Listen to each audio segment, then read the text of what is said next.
চলে যাবো, শো করবো না। বরিশাল যেতে হবে, কারণ ওটা বরিশাল ছাড়া কোথাও পাওয়া যায় না। আচ্ছা, আব্বু যখন ঢাকায় আসে তখন আমার জন্য ওই মাছ কাঁচা এবং রান্না দুটোই বক্স ভরে ভরে আঙ্কেল আন্টি তো আজকে চলে গেল।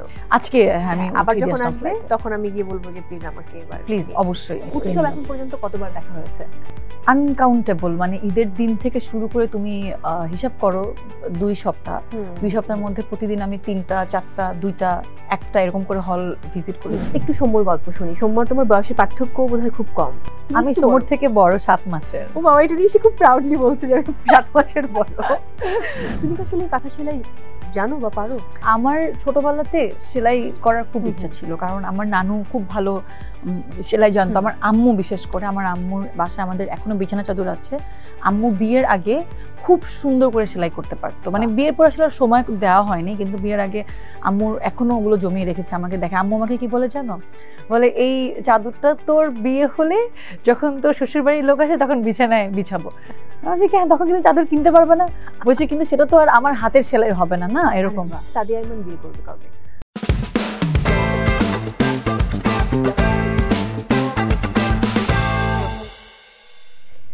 দর্শক সবাইকে ওয়েলকাম করছি আইসিসিএল প্রেজেন্টস টিবিএস স্পটলাইটের। সঙ্গে আছি মৌসুমী মোহন। আমার সঙ্গে যিনি আজকে রয়েছেন দর্শক, ফুল সবসময় সুন্দর হয়, আর তিনি তো সুন্দরী, তিনি ফুলের মতো সুন্দর। আর তাকে অনেক ফুলের নামে ডাকা যায়, কখনো বেলি কখনো জেসমিন। তবে সময়টা তার খুব ভালো যাচ্ছে।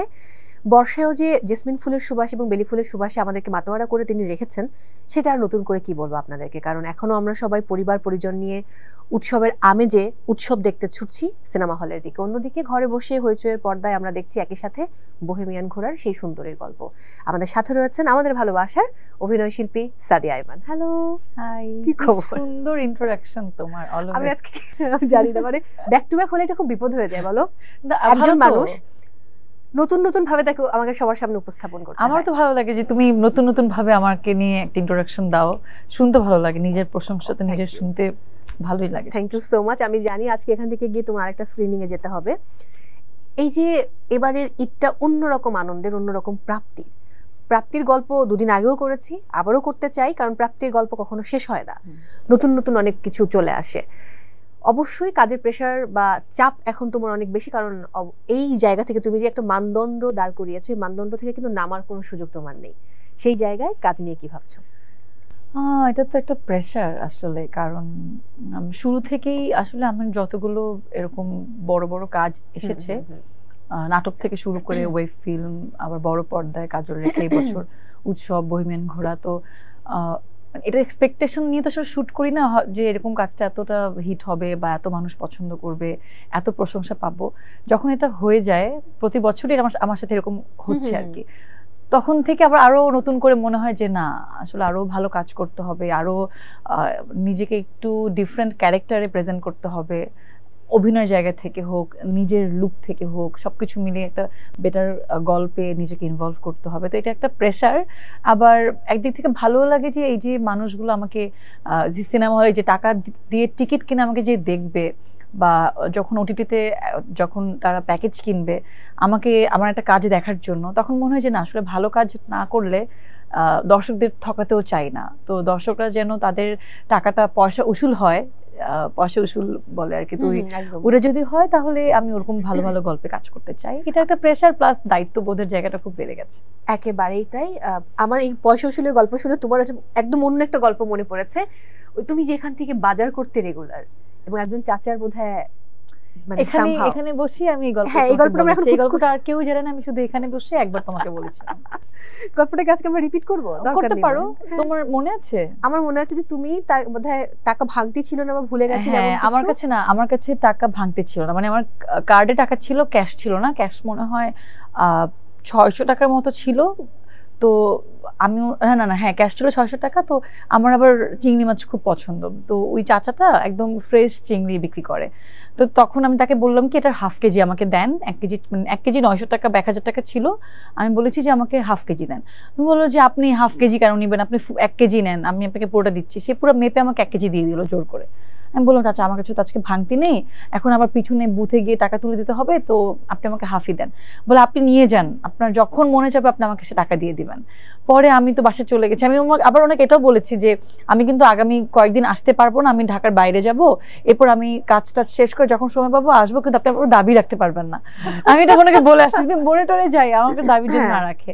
উনি বলেছে আপনি যান, কোনো সমস্যা নেই। আমি তো কক্সবাজার যেতাম আমার একটা শুটে, তো উনি বললো যে আপনি আমার জন্য নিয়ে আসবেন আচার আর হচ্ছে গলার মালা নিয়ে আসবেন। উরে বাবা! হ্যাঁ, তো আমি বললাম গলার মালা কেন? ওনার বউয়ের জন্য। হ্যাঁ, পরে আমি প্রায় 1-2 মাস পর আসলে আমার একটু আবার যাওয়া হয় বাজারে, পরে আমি ওনাকে খুঁজে বের করে, উনি ওখানেই থাকে, তো আমি ওনাকে টাকা দেই, ওনার জন্য আচার আনি, গলার মালা আনি ওনার।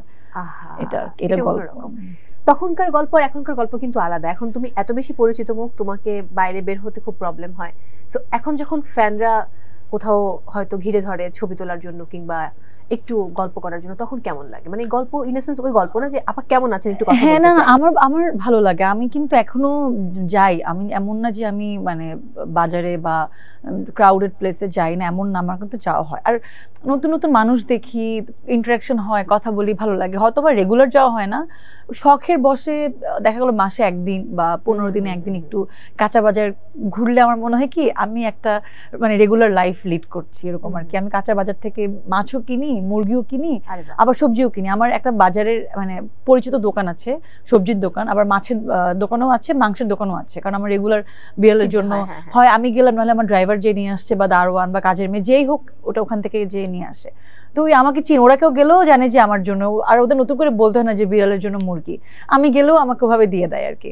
তো আমার ভালো লাগে আসলে বাজারে গিয়ে কার সাথে দেখা হলে আমি নিজের থেকে জিজ্ঞেস করি যে কেমন আছেন, অনেকদিন পর আসছি।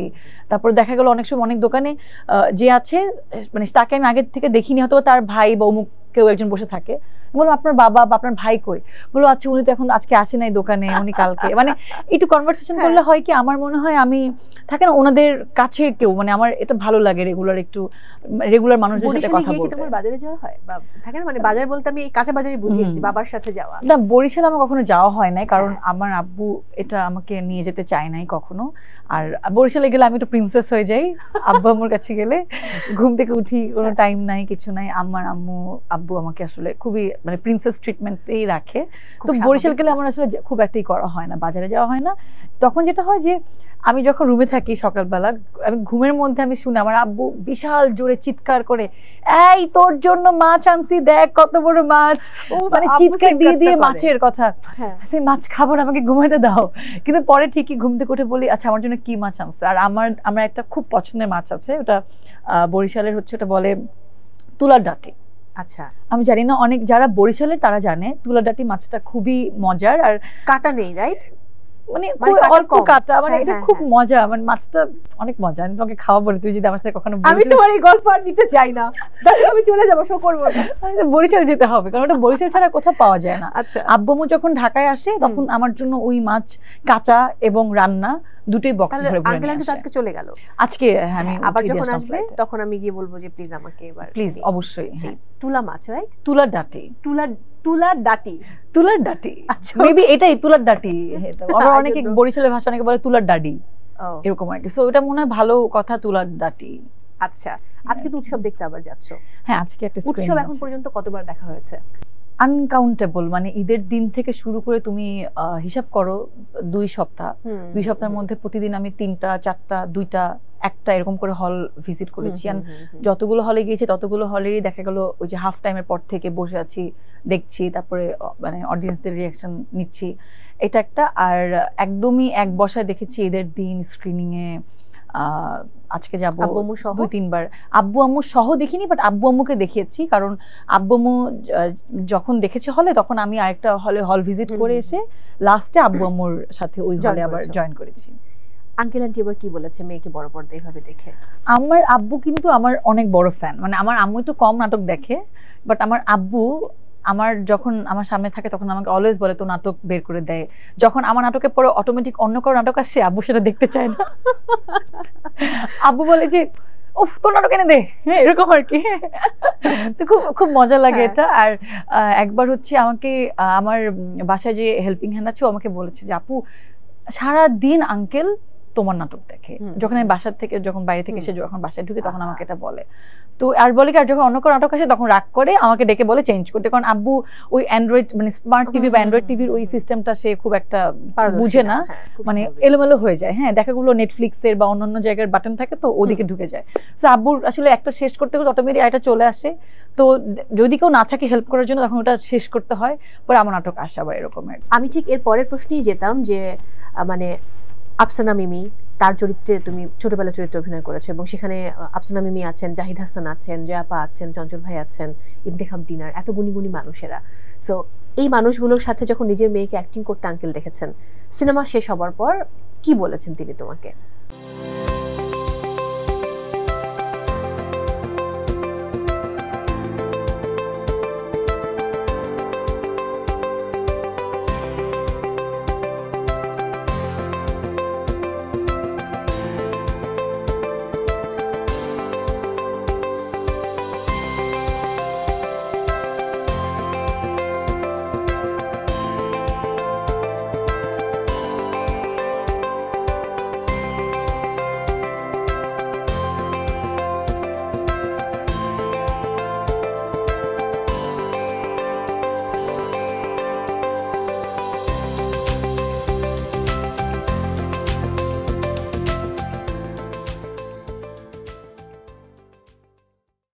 আমি যখন হল ভিজিটে যাই আব্বু আম্মুর ওই শোতে, তো আব্বু আম্মু দূরে ছিল, মানে আব্বু আম্মুকে আমি একটা খুব ভালো সিট বুক করে দিয়েছি যেন তারা আমাকে ঠিকঠাক মতো দেখতে পারে মাঝে বসে।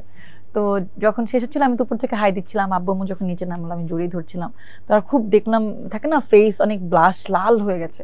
তো আব্বু তো অনেক, আব্বু আম্মু অনেক শাই আর একটু ইনএক্সপ্রেসিভ, মানে খুব একটা যে বলবে যে হ্যাঁ অনেক সুন্দর এটা সেটা এত বলে না, মনের মধ্যে রাখে। তো আমার আব্বু তো ঈদের দিন থেকে খুব এক্সাইটেড যে কবে যাব দেখতে। আমি টিকিট পাচ্ছিলাম না, আমি পরে মানে যেদিন দেখতে যাব দেখেছে তার 2 দিন আগে আমি টিকিট করেছিলাম। তো দেখা গেল যে আমার আব্বু খুব এক্সাইটেড ছিল আমি দেখবো। আম্মুকে বলে তুমি যাবা না দেখতে, চলো। আবার আম্মু বলে যে না আমি যাবো না, শরীরটা খারাপ লাগে, তোর আব্বুকে নিয়ে যা। আমার আব্বু আমাকে বলে মানে মানে আম্মুকে নিয়ে আসো, বুঝছো, এরকম। আগে আব্বু তো নিজের থেকে জোর করতে হচ্ছে না, আমাকে বলছে তুমি তুমি এই করো। তো এই যে একটা মজার একটা যে এইটা মানে এই মোমেন্ট গুলো খুবই খুবই দারুণ। আর সিনেমা দেখার পর তো তারা খুব বলেছে যে না খুব সুন্দর। আবার একটু আফসোসও করলো মানে চরিত্রটার জন্য, যে জাহাঙ্গীরের জন্য, যে এমন না করলো তার এমন হতো না। তো এই আর কি, এইটাই গল্প। তো যাই হোক তারা তো বুঝে না, তো তারা খুবই এনজয় করেছে এন্ড সবার অভিনয় তাদের খুব ভালো লেগেছে। That's great. সৌম্য আর তোমাকে আমি আগেও কথা বলেছি, আবারও বলতে চাই যে সেই আমাদের বাড়ি জি5 এর জন্য প্রথম কাজ, তোমাদের দুজনের প্রথম ফিকশন ছিল। এরপর ব্যাক টু ব্যাক তোমরা আবারও কাজ করেছো, নাটকে কাজ করেছো, ওটিটি প্ল্যাটফর্মে কাজ করেছো এবং ফাইনালি গিয়ে একসঙ্গে দুজনকে পর্দায় খুব মানিয়েছে। মানে এক জায়গায় তোমাদের তো কোলাস ছবি অনেকে পোস্ট করেছে ফেসবুকে, আমি দেখেছি তুমি এবং সৌম্য, জাহিদ হাসান এবং একই সাথে আফসানা মিমি আপা দুজনের একসাথে অসম্ভব দারুণ মানে কেমিস্ট্রি। একটু সৌম্যর গল্প শুনি। সৌম্যর তোমার বয়সের পার্থক্য বোধহয় খুব কম, আমি সৌম্যর থেকে বড় 7 মাসের। ও বাবা, এটা নিয়ে সে খুব প্রাউডলি বলছে যে আমি 7 মাসের বড়। না আমার খুব ভালো লাগে যখন আমি আসলে মানে আমার বয়সটা যখন প্রতি বছর যখন বয়সটা বাড়ে, বছর যখন একটা পর একটা যখন যায়, আমার কাছে মনে হয় যে আমি আরো বড় হচ্ছি। মানে আমি ছোটবেলা থেকে আমি আসলে বড় হতে চেয়েছি। যখন আমি দেখতাম আমার কাজিনরা সবাই কামিজ পরে বাসার থেকে বাইরে যাচ্ছে, আমি ওয়েট করতাম আমি কবে কামিজ পরবো। আর আমার আম্মু এখনো আমাকে বলে যে তুমি ফ্রক পরো, মানে আম্মু চাই আমি সবসময় একটু বাচ্চাদের মতো ফ্রক পরি, একটু যে ঘটি হাতার একটা ফ্রক পরবো, আম্মুর এগুলো খুব পছন্দ। হ্যাঁ, কিন্তু আমি ছোটবেলা থেকে চাইতাম যে আমাকে কামিজ বানিয়ে দিতে হবে। আমি এই জন্য একবার মানে ছোটবেলা তো কান্নাকাটি মানেই শুয়ে পড়ে কান্নাকাটি করতাম। তো আমাকে জীবনের প্রথম আমার কামিজ ছিল হলুদ কালারের একটা ঘটি হাতা দিয়ে, আম্মু একটা সুন্দর কামিজ বানিয়ে দিয়েছিল।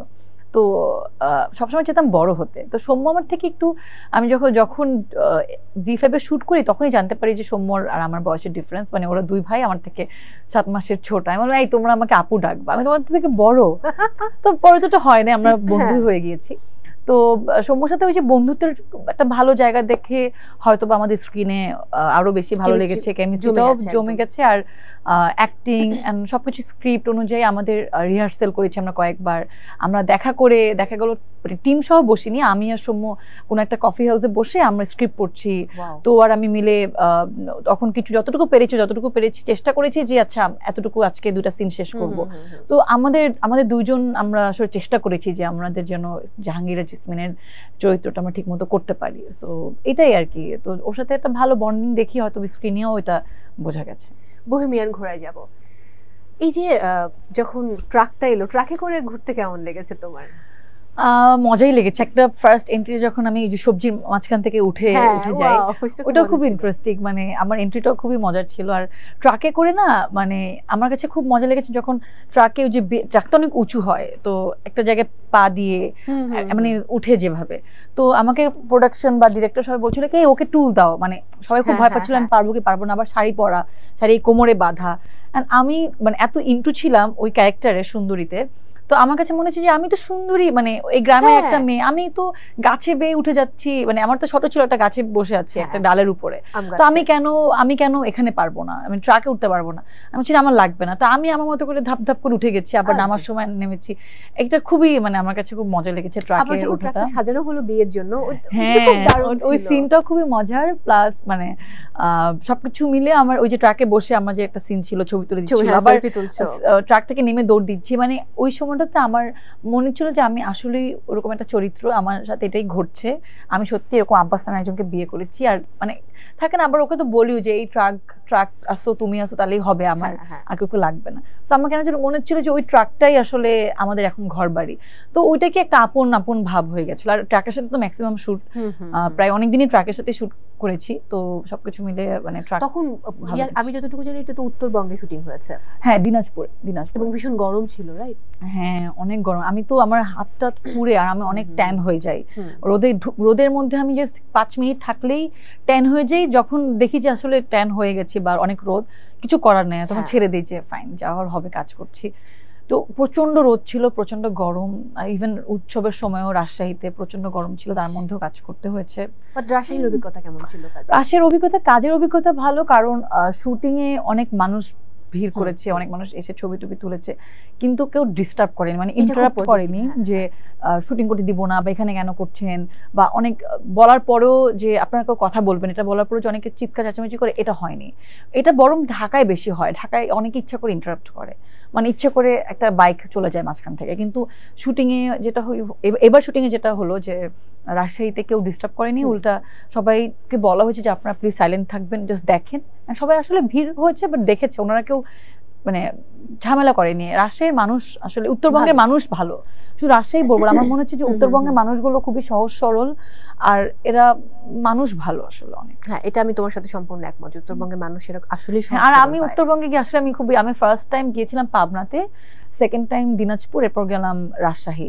3 জায়গাতে গিয়ে আমি আসলে উত্তরবঙ্গের মানুষের ফ্যান হয়ে গিয়েছি, মানে এরা খুবই ভালো। আর যখন মোশাররফ ভাইয়ের সাথে যখন ওই বহিমেন ঘোড়া শুট করি, একটা জোনে মানুষ প্রচন্ড ভিড়, মানে সবাইকে, আমার প্রডিউসার মৌ আপু, তখন আমি আর তানজিক আপু শুট করছিলাম, তো জানে যে মোশাররফ ভাইও আছে ঘরের মধ্যে, তো সবাই খুব এক্সাইটেড যে মোশাররফ ভাই আছে, আমরা আছি।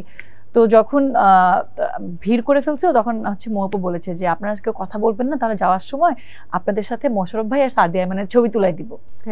And they are so innocent, যেটা বিশ্বাস করে তারা দাঁড়ায় ছিল। আমি পরে আমি ছবি না তুলে যাবো না, কারণ একটা মানুষ, এতগুলো মানুষকে আপনি এতক্ষণ একটা আশা দিয়ে দাঁড়া করে রাখছেন, তো এটা উচিত না। পরে আমি যাওয়ার সময় ওদের সাথে কয়েকটা ছবি তুলে পরে চলে গেছি।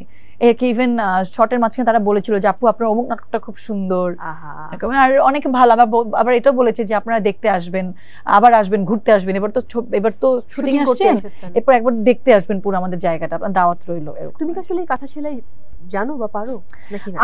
আমার তো কাঁথা সেলাই আমি পারদর্শী না, ছিল হচ্ছে নূরজাহান ক্যারেক্টারটা, তো আমি আসলে ভর্তি হয়ে কাঁথা সেলাই আসলে ব্যক্তি জীবনে পারো কিনা, যে টুকটাক কখনো হয় না যে আমাদের একটা কিছু, একবার তো যেমন হচ্ছে যে আমার শুটিং এ পরের দিন ব্লাউজ লাগবে, তো ব্লাউজটা হচ্ছে কাটা ছিল, কাটা, দ্যাট মিন্স হচ্ছে তুমি দেখবে যে আড়ং বা বিশ্বরঙে কিছু ব্লাউজ পাওয়া যায় পিস, যেটা কাটা থাকে, এনে সেলাই করতে হয়, মানে দোকান তোমার টেইলারকে দিয়ে। তো আমার ওই সময় ছিল না, পরের দিন যেহেতু পহেলা বৈশাখ, তো আমি কি করলাম, ওই কাপড়টা এনে আমি নিজে সেলাই করে একটা ব্লাউজ বানিয়ে পরে তারপরে সরতে চলে গেছি। ওয়াও, না আমার ছোটবেলাতে সেলাই করার খুব ইচ্ছা ছিল, কারণ আমার নানু খুব ভালো সেলাই জানতো। আমার আম্মু বিশেষ করে, আমার আম্মুর বাসায় আমাদের এখনো বিছানা চাদর আছে। আম্মু বিয়ের আগে খুব সুন্দর করে সেলাই করতে পারতো, মানে বিয়ের পর আসলে সময় দেওয়া হয়নি, কিন্তু বিয়ের আগে আম্মুর এখনো ওগুলো জমিয়ে রেখেছে আমাকে দেখে। আম্মু আমাকে কি বলে জানো, বলে এই চাদরটা তোর বিয়ে হলে যখন তোর শ্বশুর বাড়ির লোক আসে তখন বিছানায় বিছাবো। বলছি কেন, তখন কিন্তু চাদর কিনতে পারবে না। বলছি কিন্তু সেটা তো আর আমার হাতের সেলাই হবে না, না এরকম। আম্মু কাঁথা সেলাই করে রেখেছে তার জামাইয়ের জন্য, তার শ্বশুর মানে আমার শ্বশুর বাড়ির লোকজন যাবে সেই কাঁথায় ঘুমাবে, এটা আমার আম্মুর খুব ইচ্ছা।